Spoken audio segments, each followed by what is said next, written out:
mga aswang. Binabali ang buto.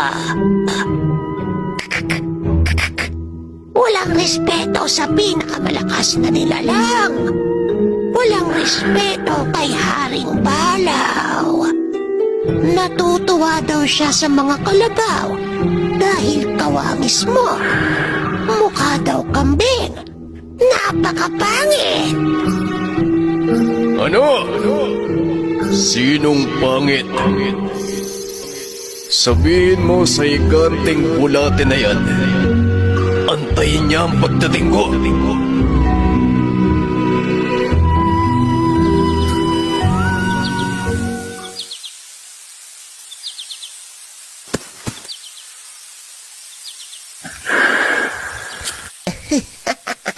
Aray ko naman oh.